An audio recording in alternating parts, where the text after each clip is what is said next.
Welcome back. You're watching the Prime Edition. Tonight, our conversation focuses on the ongoing El Nino rains and the humanitarian crisis that has evolved following these rains. And one of the most affected counties, obviously, are Mandera, Wajir, and Garissa. About 60 people are reported to have died. There are about 136,025 people who have been rendered homeless or displaced one way or another by the ongoing floods. And in studio, I'm joined by a member of parliament from Mandera and another from Wajir.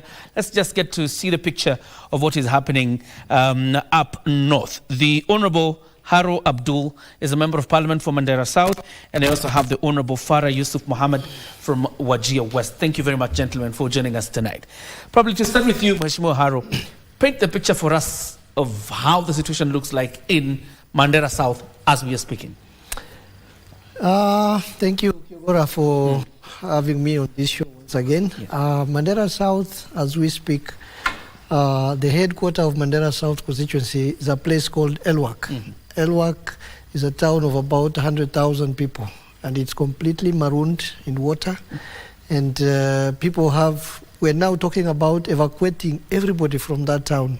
Everybody in that town, because we're now talking over 100% of the population in that area which is affected by flooding. So most people have moved to a higher ground, so we're talking of makeshift IDP camps all over. There are about 15 of them in my constituency, and they're all now full. And those who have remained in their areas are now being evacuated to go to the higher ground. But the most serious of it all is that all the roads leading to that constituency, and by extension to Mandera town, because before you reach Mandera town, you have to pass through my constituency. My constituency borders Wajir County, and the road from Wajir to a place called Kutulo, which is the beginning of my constituency, has a crossing, and that crossing has been swept away. So we have about 100 trucks of goods, on both sides of the border, on the Wajir side of the border and on the Mandera side of the border. Actually, the businessmen who had hired those trucks, some of them had perishables like tomatoes, cabbages, kumas. They're counting losses now, and that means the whole county is landlocked now. There are no roads linking Mandera County to the rest of the country now as we speak, because all roads, the other route passing through Marsabit, Moyale, and coming through Mandera West is also blocked by floods. This other one passing through Wajir is blocked by floods. And the roads coming from the neighboring countries, because we neighbor Ethiopia and Somalia, all the roads coming from Ethiopia and Somalia are also cut off. So we're basically talking of a population of about 800,000 people, according to the 2019 census results of Mandera County, who are completely cut off from all entry points to that county. And that means no supplies are coming in, and the supplies which are already in that county are dwindling. The prices of everything has gone up, and the few supplies that are left are unaffordable to most of the people. And so we are looking at a catastrophic situation of starvation in the next few days if we don't do anything about it. And today we've just had the only link from Kenya, in quotes, to Northeastern. The road, the Garissa Highway. Now the entry to Garissa is now also swept away today. So which means even Garissa now is cut off. So the whole entry to the northeast now as a region is cut off, and we are staring at a region now, the whole region, which is now inaccessible to the people. Hold that thought. We'll talk about the unfolding crisis in a bit. But Mheshimiwa Yusuf, paint the picture also for us how Wajir West looks like. Thank you, Jacob. The scenario is the same. My brother here has explained very well, but he explained only Mandera section. But all over the northern Kenya, northern region, the situation is the same. All roads have been washed away, no medicine, no food as we speak. The only advantage we have better than, in terms of transport in Mandera is we have an airstrip, not airstrip, an airport, international airport, which we can ferry or transport food by air and take it to Wajir. But unfortunately, if those food or medicine is taken to Wajir, like just recently the governor of Wajir did the same, he hired planes, he took medicine and food to distribute to various places. But you can't now access the villages. The food is there at the airport, it can be transported to any part of Wajir as we speak. There are no link roads? No link roads, completely. Okay. This, I want just to tell you today, this has completely exposed the national government of Kenya and clearly shown how the north or northeastern region has been neglected by successive regimes. Because if we could have had infrastructure in place, all this couldn't have happened. Today, in Wajir, there is no single 1 liter of diesel or petrol. There is no electricity. There is no food. Somebody has money, but he can't buy. The only food which is there today is the one the governor airlifted, which will not be enough. Airlifting of 20-ton food cannot be, cannot cover the entire Wajir county. I have seen you had and statistics here 136,250 displaced. Where do you get this figure from? Because according to me, as my brother has already explained, everybody in Mandera is an IDP tonight as we speak. Everybody in Wajir is also an IDP. Everybody in Garissa is the same. So which means... So you're looking at more than 1 million people who... We are talking about 1 million people today. Whether you are rich or poor, it doesn't matter. All right. You have nothing. Mheshimiwa Haro, because about a week or so ago, you made an appeal as Mandera leaders this time for quick government interventions to save an unfolding humanitarian crisis occasioned by the El Nino rains. How would you rate government response since you made that appeal up to now? Zero. Zero? To be honest, zero. What we have seen is the county government struggling with the little that they have. You know, by law, county government emergency kitty is 2% of the budget that they and don't forget, we just came out of one of the droughts which have been reported as the worst in 40 years. 40 years. And already the county government had spent the emergency kitty on in responding towards the drought emergency. Just when we thought perhaps the rains have come and now things will be better, the rains have now come and they have come in torrents. And what was earlier predicted not to be El Nino has now actually surpassed the strength of the 1997-1998 El Nino, which was predicted to have been the worst in the history of Kenya. Now this is even worse than the 1997-1998 El Nino. Actually, what the weathermen are calling it now, it's now at the level of what they are calling the super El Nino. So the only response we have seen is the response by the county governments of Wajir, Mandera and Garissa, and by extension the Red Cross, which has really tried to also respond in that region. But unfortunately, Red Cross is also now handicapped because they've told us we have enough food for quite a good number of families, but how do we make this food reach the people in that region? Because the only option for food support, food relief reaching the people in that region now is through airdrops. Now, do our military have capacity to do food airdrops? Does Red Cross have the capacity to do food airdrops? And the answer is no.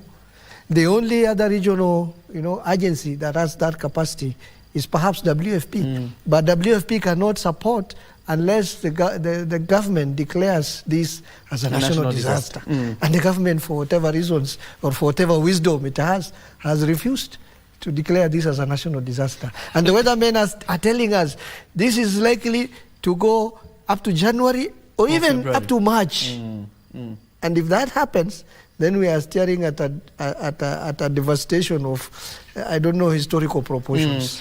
Mheshimiwa Yusuf, Mheshimiwa Haro talks about, airdrops because of obviously what is happening in terms of the roads do not exist now because of marooning, and some of them have been swept away. What other form of assistance do you foresee, or what other requests do you have to the national government in terms of assistance to the people of Wajir, Mandera, as well as Garissa? My brother, as leaders of Northern Kenya, we are helpless. We went and knocked each and every door of this government. We requested an audience with the deputy president, but he declined in several occasions. The only savior at the moment we have is the county government and the Red Cross. I was with Red Cross today.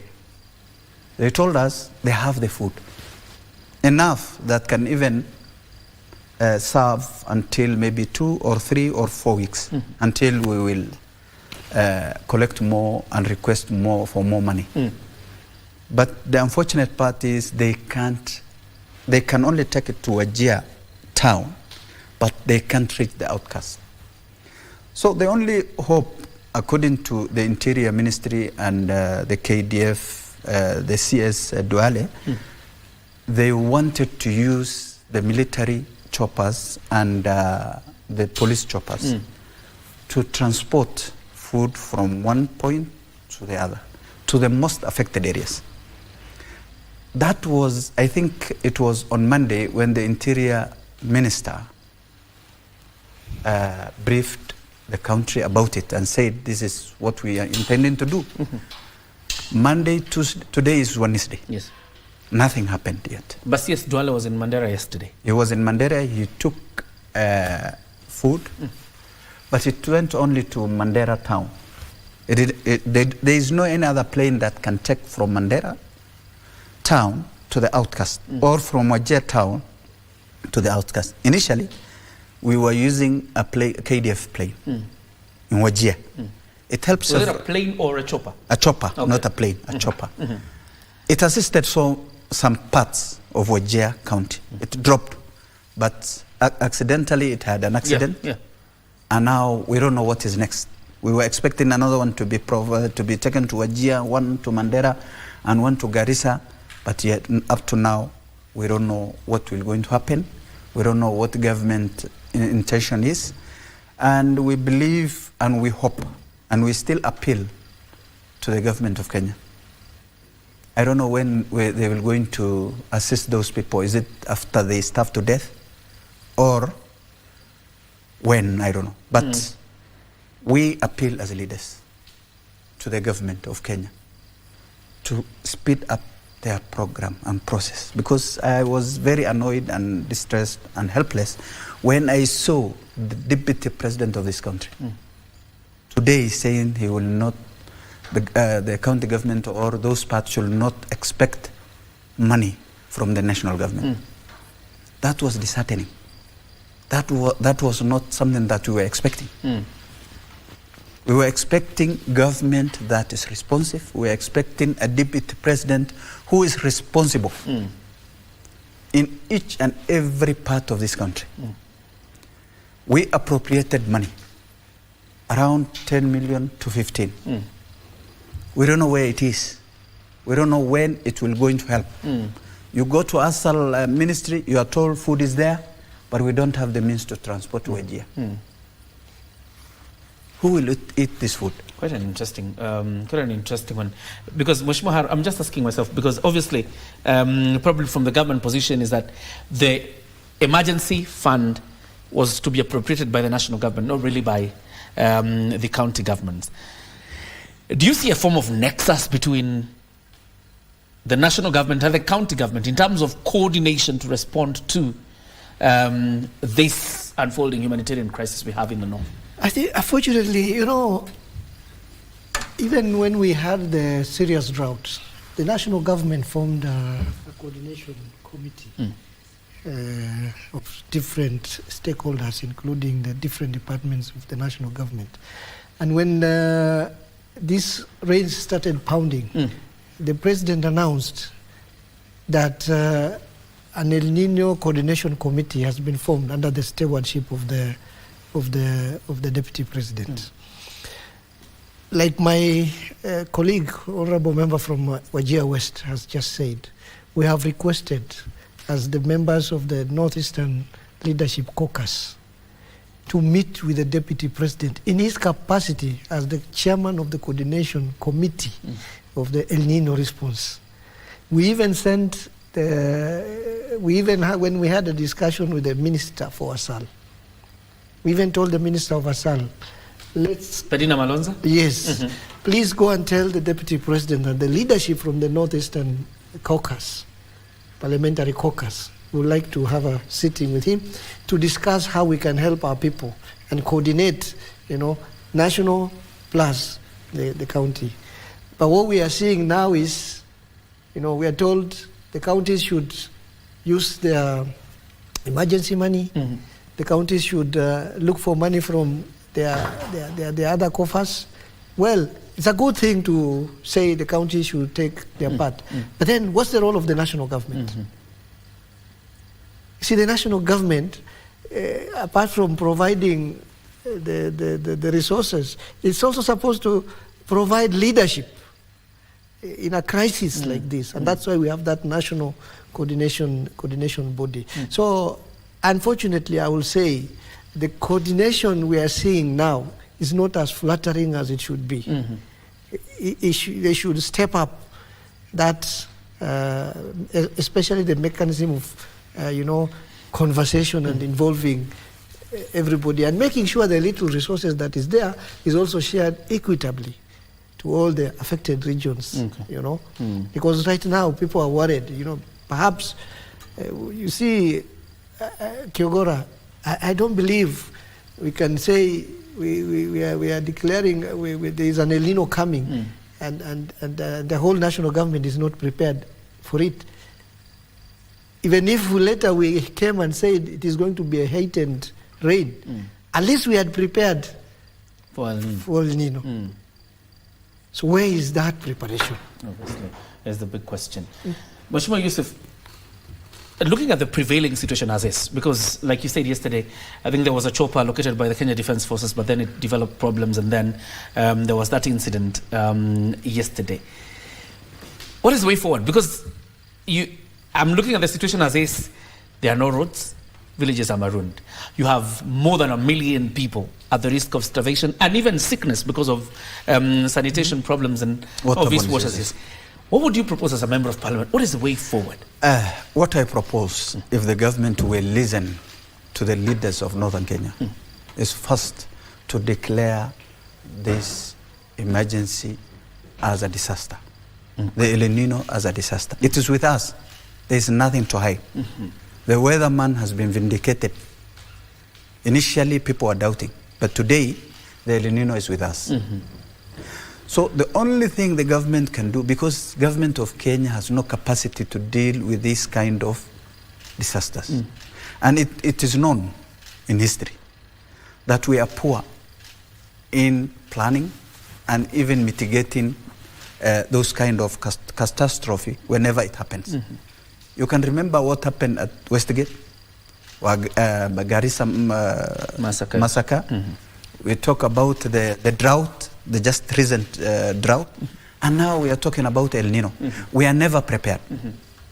So the government has no capacity to deal with this kind of disasters. The only thing they can do is to declare as a disaster, that other people can chip in, like the WFP and other well-wishers who have the capacity and the resource, because we are also having a lot of resource constraints in this country.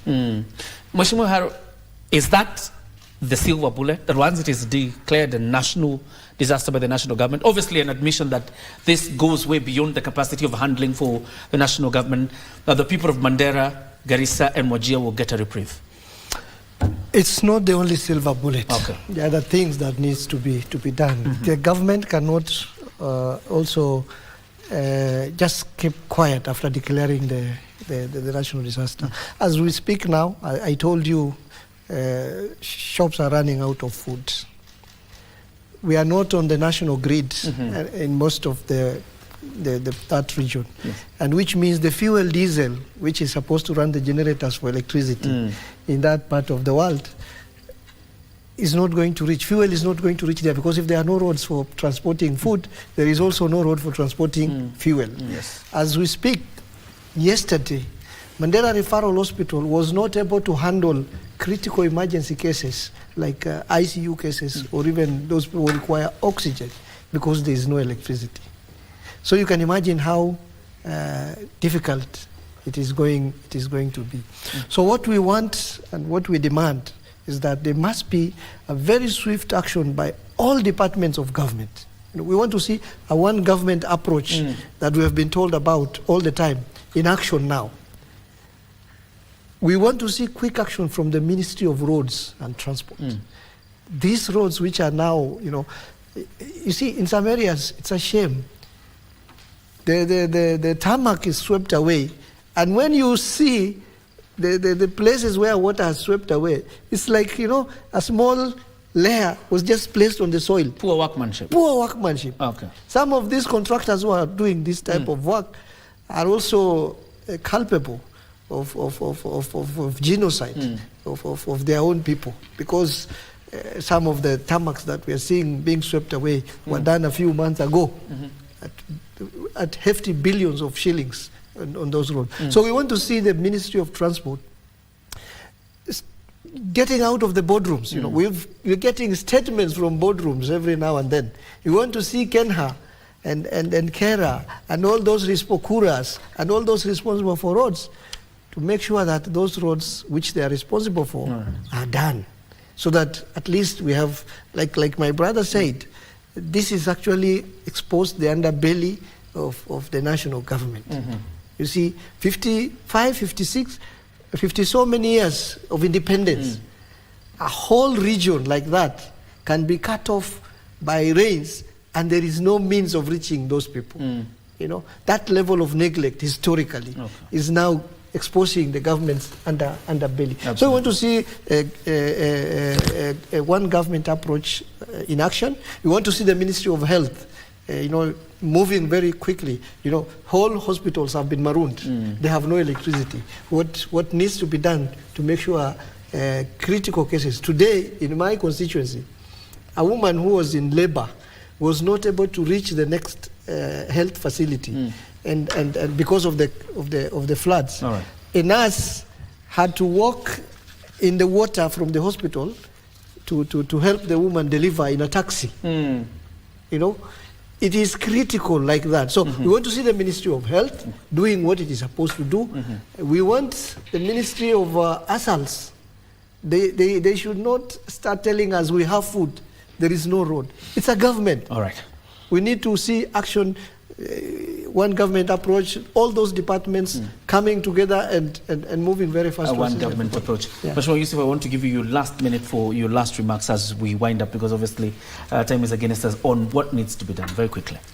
My brother, what needs to be done, we have already highlighted, is to declare this emergency as a national disaster by the government and the President of the Republic of Kenya, so that we get help from others. Two, as he said, the government should also take responsibility and do what it can and what it's supposed to do. Lastly, before I finish, I want to tell the people of Northern Kenya, we feel their pain. We understand the situation they're in. We are helpless in one way, but we are still trying to our best to see how best we can help them. As leaders of Northern Kenya, we don't sleep, we knock each and every door until we get the help they deserve. All right. Thank you very much. You very quickly. Yeah, very quickly. Yes. You mentioned that we lost 70 people in the floods already. In my constituency alone, I've lost 4 people, including a Form 2 student who died just 2 days ago. And my heart goes out to all those families who've lost their loved ones. Some people will never be buried because the floods water swept them away. So my heart goes out to all those families. All right. And we tell them, poleni sana, your government has let you down, but we'll try our best. Absolutely. Quite a serious situation unfolding up north, and we can only hope, like Mheshimiwa Haro says, that we shall see a coordinated government approach towards aiding the cause of helping the people of northern Kenya, who most of them are marooned in floods. Thank you very much, Mheshimiwa, for joining us tonight and painting the picture for us. This is where we put a cap on Prime Edition. Have yourself a fantastic night ahead. God bless.